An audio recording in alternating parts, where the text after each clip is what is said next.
So we're actually gonna show how I would treat a patient that has migraines, headaches, or neck pain. And obviously we would treat this patient with some manual therapy, some corrective exercise, some stretching, some strengthening, and then talk about, their posture and stuff like that outside of physical therapy. But if I was gonna do dry needling to complement all of that, here's what I would do. And remember, this is for migraines, headaches, or neck pain.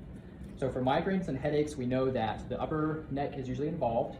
So we've got a group of muscles at the base of the skull called suboccipitals. So I'm gonna take the neck, I'm gonna divide it in half from here to the back of the ear. And then within this zone, we've basically got 3 groups of suboccipital muscles. And so what I'm gonna do is, I'm gonna palpate the first one. I'm gonna insert a needle into that. There's number 1. We're gonna do number 2 and number 3. Number 2. And remember, we're palpating for if the muscles are tight, if the muscles are taut, if there's trigger points, if there's places where we can put pressure on a muscle and it reproduces pain in the head or in the neck or the symptoms of migraine or headache. That's where we want to go. Okay, so there's 1, 2, 3. That's the suboccipitals. The suboccipitals form kind of this triangular space that a big old nerve comes out of. It's called the greater occipital nerve, and that nerve comes out, runs up the back of the head, and has branches that come and feed the temples. And so sometimes we get what's called a cervicogenic headache. The next spot I like to hit is at the cervicothoracic junction. So the cervicothoracic junction is the lower part of the neck, and right in here there's kind of a sweet spot where upper trapezius and thoracic paraspinals and levator scapulae all travel in the same area. So I like to use that.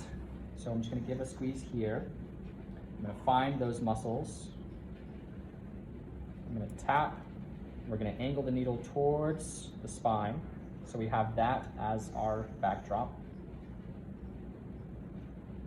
Okay. And then last but not least, we need to knock out any trigger points that are in the upper trapezius. On a real patient or in the clinic, I would use shorter needles, but I'm using these long ones so they can show up better for demonstration purposes. I'm just gonna grab upper trapezius. I like to break upper trapezius from CT junction all the way to the end of where it inserts. And I like to break it into 3 different zones. And I like to check in this zone over here, and I like to check in the middle substance, and I like to check out laterally. And just see, where do we have knots? Is it the whole muscle? Is it this zone, that zone, that zone? And so for demonstration purposes, I'm just gonna come and do the middle of it right here. Tap my needle, insert it into the muscle. Got a little twitch response right there. That's good, a local twitch response or an LTR. I'm gonna do get a couple of twitches out of it. Okay, good. And then we're gonna take the needles out and he's done.